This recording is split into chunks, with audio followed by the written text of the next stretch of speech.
She is pregnant. അതൊന്നും നീ അറിയേണ്ടതില്ല.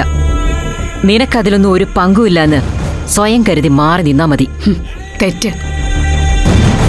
നേരിട്ട് സമ്മതിച്ചില്ലെങ്കിലും എനിക്കിതിൽ ഒരു പങ്കുമില്ലെന്ന് മഹേശ്വരിക്ക് പറയാൻ പറ്റുമോ? ഞാനൊരൊറ്റയാള് കാരണോ അവള് നിങ്ങളുടെ മുന്നിൽ വന്ന് പെട്ടത്.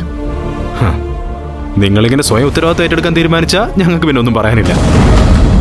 പക്ഷേ ഞങ്ങളുടെ വഴിയിൽ വിലങ്ങുതടയായി വരരുത്. അങ്ങനെ വന്നാൽ ഇനി എന്തായിട്ടെന്താ? നിങ്ങൾ ഉദ്ദേശിച്ചൊക്കെ നിങ്ങൾ നേടിയില്ലേ? ഉള്ളിൽ എത്ര സന്തോഷിച്ചാലും നിങ്ങൾ ഒന്നോർത്തോ, എന്റെ മോളെ പോലെ മെഡിസിൻ പരീക്ഷ എഴുതേണ്ടവളായിരുന്നു വിസ്മയ. അവളുടെ ജീവിതത്തിലെ ഏറ്റവും വലിയ സ്വപ്നമാണ് നിങ്ങളായിട്ടില്ലാണ്ടാക്കിയത്. കയ്യിലുള്ള കാശ് വെച്ച് നിങ്ങൾക്ക് എന്തും നേടാം. അധികാരം വിലയ്ക്ക് വാങ്ങി എന്നെ ഒതുക്കി നിർത്താം. പക്ഷേ ഇന്നല്ലെങ്കിൽ നാളെ നിങ്ങൾ ഇതിനൊക്കെ അവളോട് തന്നെ സമാധാനം പറയേണ്ടി വരും മഹേശ്വരി. കുടുംബങ്ങളിൽ കൂട്ടുകൂടിയ 10 വർഷങ്ങൾ.